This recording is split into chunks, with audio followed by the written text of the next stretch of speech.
these are some okay, standard speeds or standard table, recommended speeds. Okay, if the number of floors, are increasing 4 to 5, 6 to 12, above 12, so recommended speed is also increasing, no? One one what is that, meter per second, 1.5 meter per second, more than 1.5 meter per second. So like that it is mentioned here. For office building, for residential building, same 4 to 8 floors, 8 to 12 floors, above 12 floors, what shall be the speed of the cab movement? 1 meter per second, 1.5 meter per second, above 1.5 for these many floors. Similarly for hospital lift, similarly for goods lift. So here hospital lift, see the speed very less, very less. For hospitals it is 0.5, 0.75 and 1. Maximum is 1 meter per second. Here for goods lift also it is very less, because they are carrying goods, no? So that is why 0.5 meter per second, 0.75 meter per second. These are the respective flows. What is this? Number of floors on one side, number of floors to be served, and these are the number of passengers per trip, passengers per trip. See, these are the total population, total persons. Sorry, this is the car capacity, this is the capacity of the cab, maximum capacity, but this is the 80% of this. This is the 80% of this. You are taking what, 80% of the cab capacity as the design value, no? So that is why all these are 80% of the things. Okay, allowable kind of a thing, capacity of the car, not exactly 80%. You should consider like this. So what are these? So while calculating round trip time, no, RTT, there were so many factors will come.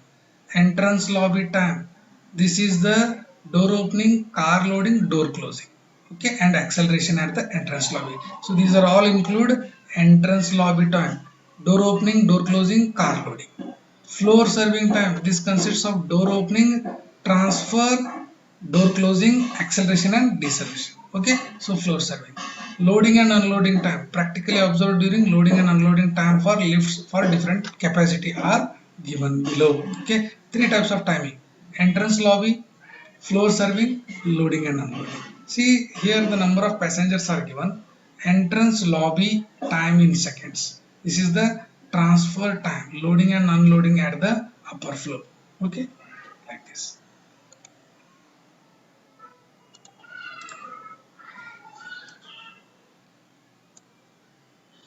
Actually, average time required for entrance of each passenger in car depends upon total number of persons entering in the car. Very important. Depends upon total number of persons entering in the car. Already available in the car. That is also should include. It may be 1 second per person when car is partially loaded, or 0.57 second when it is completely empty.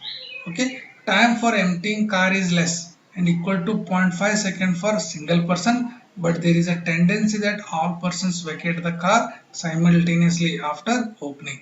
This is the time required to vacate. So 0.75 second is required for one person, that is the time. But generally when it is open, lot of persons will go.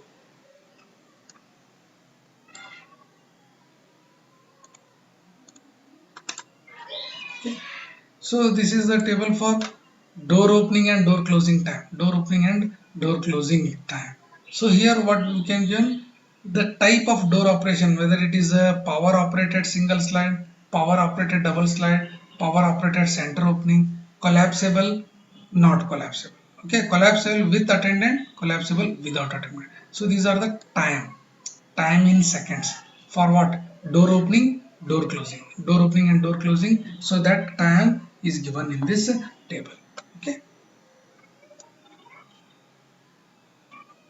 here what is mentioned, door closing time is more as compared to door opening time. Do you agree with this point?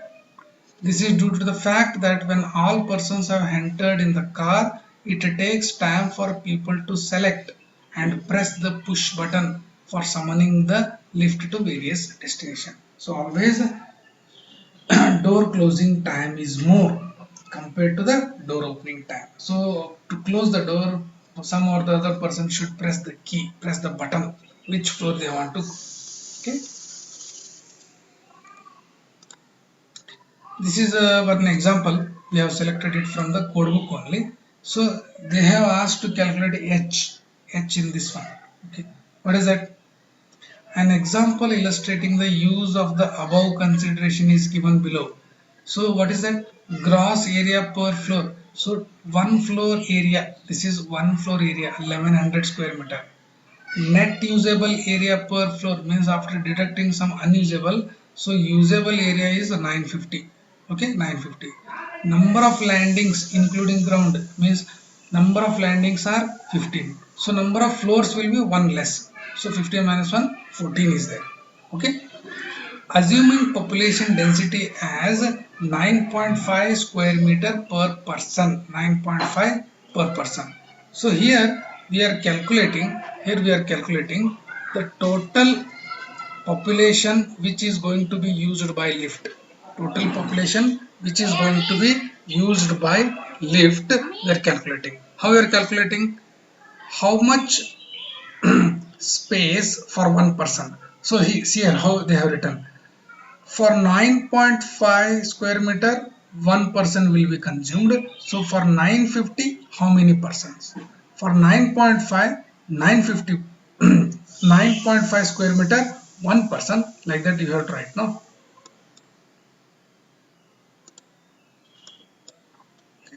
For 9.5 square meter, it will take one person.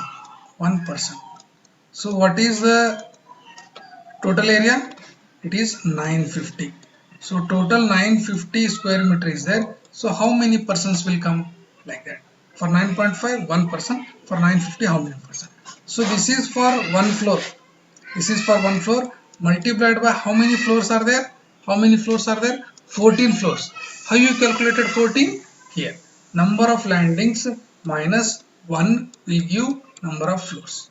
Number of landings minus 1 will give number of floors. So these are the 1400 persons are using the lift. 1400 persons are using the lift. So here they are assuming 20 passengers, taking 20 passengers lift. This is the capacity, and they are assuming 2.5 meter per second. Okay, 2.5 meter per second, and they have already calculated RTT, round trip time. They have assumed as 165 seconds. So how you are calculating the q? How you are calculating the q?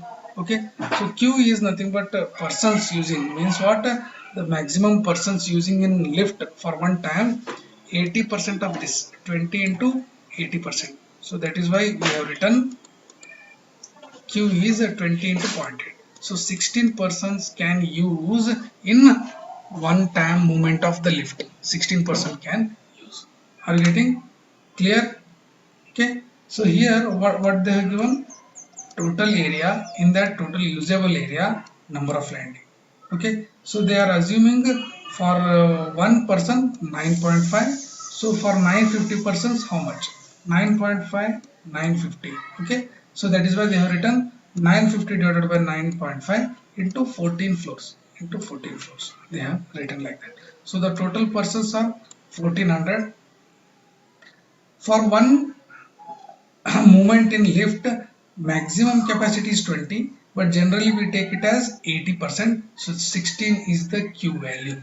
Okay. So they have written RTT as 165 seconds and 2.5 meter is the speed.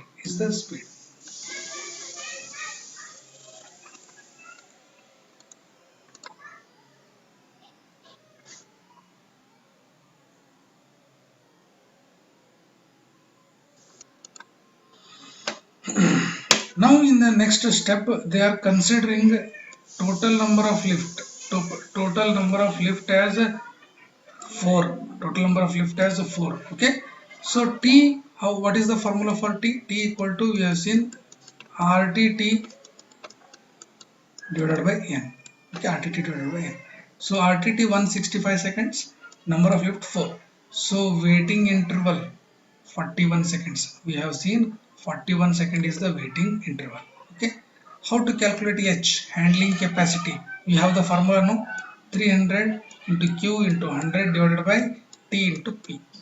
Okay, so 300, Q is the permissible persons in one lift, so 16 persons, 100. So what is this waiting time, no? 41 seconds. Total persons are 1400. So H is coming out to be 8.3% by solving this. 8.3%. Okay, handling capacity is 8.3%, but to agree it should be more than 10, no? It should, for practicable it should be more than 10. So when you increase the lift numbers, so here we have taken 4, so now we are increasing 6. So again waiting interval 165 by 6. How we are getting RTT by N? 160 by 6, 27.6. 27.6 you are getting the waiting interval. So same formula, H equal to 300 Q 100 divided by TP. So 300, 16, 100. So interval is becoming less, 27.6, 1400. So how much? 12%. So 12% is acceptable. More than 10% is acceptable.